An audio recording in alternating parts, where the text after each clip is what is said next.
If you look at airplane passengers, you won't be surprised that one of the first things many of them do is put on an eye mask. And yes, I know, you've probably seen those sleek silk masks in airport shops that promise you first-class sleep and economy. But here's the truth. Eye masks are not always the miracle they seem. In fact, in some cases, they might make your flight even worse. Think about it. You slip one on, hoping for hours of peaceful sleep. But suddenly the strap is digging into your head. Your eyelashes are brushing against the fabric, or worse, the mask is pressing too tightly on your eyes. And if you're someone prone to dry eyes, you could actually be setting yourself up for irritation instead of rest. Not exactly the dreamy travel hack you had in mind, right? That's why today, we're diving into the secret tricks to survive a long flight, the things frequent flyers and travel pros know that most passengers don't.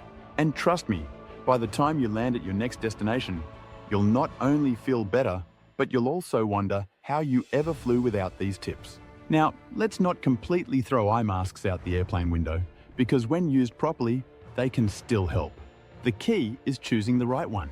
Instead of grabbing the cheapest fabric mask you find at the duty-free shop, look for masks with contoured shapes. These don't press directly against your eyes and actually allow you to blink comfortably. Some even have cooling gel inserts, which can reduce puffiness after hours of recycled cabin air. But here's a little insider secret. Sometimes the better solution isn't blocking all the light, but controlling when you let the light in. Your body's circadian rhythm depends on light exposure. So instead of wearing your mask for 10 hours straight, consider taking it off at intervals.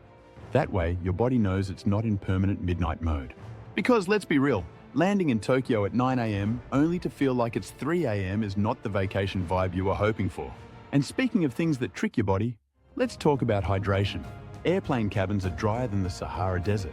Okay, maybe not exactly, but with humidity levels dropping as low as 10%, your body is desperate for water.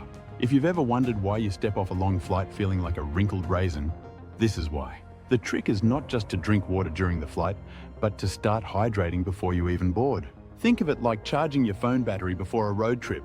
You don't wait until it's dead to plug it in. So how much water are we talking? A good rule is around 250 milliliters every hour. Yes, I know, that does mean more bathroom trips, but hey, on the bright side, at least you get to stretch your legs. And by the way, don't rely on those tiny plastic cups they hand out. Bring your own refillable bottle and ask the flight attendants to fill it up. It makes life a lot easier. Now, let's deal with the biggest challenge of all, sitting for hours without feeling like your body has turned into a pretzel. The truth is, your seat isn't designed for human comfort. It's designed to fit as many humans as possible in a metal tube. So here's a trick. Create your own mini stretching routine while seated. Start with ankle circles to keep the blood flowing. Then lift your knees slightly to activate your core. And every now and then, press your palms together like you're plotting world domination, because that movement actually helps your shoulders relax. If you thought stretching in your seat was weird, here's what will really blow your mind. Some travelers secretly stand near the galley to do a couple of squats or lunges.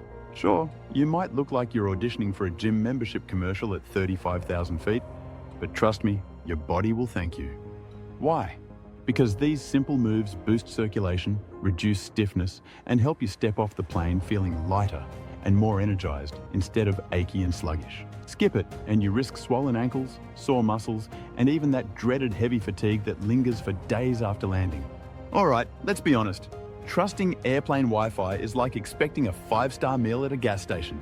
You board the plane, ready to stream your favorite show, and boom, connection unavailable. Suddenly, the only thing keeping you company is the in-flight safety video. And no matter how dramatic the voiceover, it's not exactly binge-worthy. So do yourself a favor. Download your shows, podcasts, or audiobooks before you board.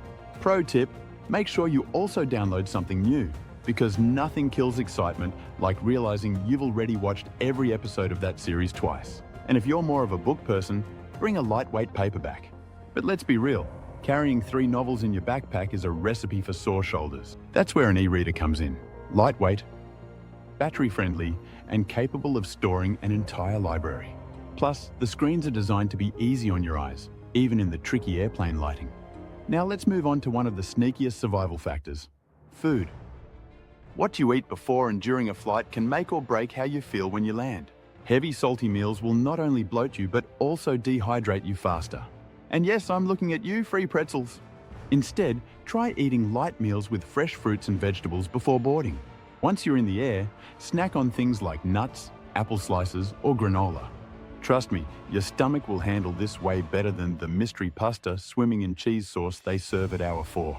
If you think that's too much work, here's a simple trick. Pack your own protein bar. It's small, easy, and doesn't require explaining to the customs officer why your bag smells like garlic bread. Another tip is to grab a prepped salad from the supermarket before heading to the airport. In those 2 or 3 hours of waiting around at the gate, you've got plenty of time to enjoy it. And it saves you both money and the dreaded Sahara Desert dehydration feeling. Have you ever noticed that planes seem to have 2 modes, freezer or sauna?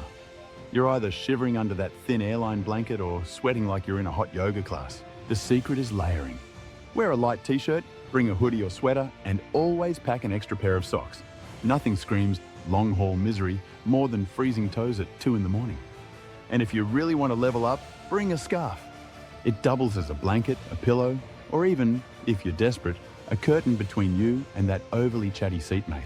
Now let's tackle one of the biggest enemies of in-flight peace, noise. Babies crying, seatmates snoring, or the constant hum of the engines. You can't control it, but you can outsmart it. Noise-cancelling headphones are an investment, but one you'll never regret. If you don't have them, even basic earplugs can do wonders. Pair that with calming music or a sleep meditation app, and suddenly you're in your own little bubble, far away from the chaos. Okay, so we've covered masks, hydration, stretching, food, and noise. But what about the holy grail of long flights, sleep? Here's where it gets tricky. You want to fall asleep, but not too early, otherwise you'll be wide awake at the wrong time. The trick is timing. Try to align your sleep with your destination's time zone. For example, if you're flying east overnight, resist the temptation to nap during takeoff. Instead, wait until it's closer to nighttime at your destination. And when it's time to sleep, combine everything. Your eye mask, the right kind, remember, your noise blockers, your layers for warmth and hydration. Add a neck pillow that actually supports your head instead of letting it flop around like a bobblehead, and you're golden. Finally, the landing. This is where you put everything together. As soon as you arrive, get some natural sunlight on your face. Move around, drink water, and eat something fresh. Avoid diving straight into bed if it's daytime. Your body clock will adjust faster if you push through until local bedtime. And yes, there's research to back this up. Studies from the National Institutes of Health show that timed exposure to natural light is one of the most effective ways to reset your circadian rhythm after crossing time zones. Want to take it even further? Try grounding, standing barefoot on grass, sand, or earth.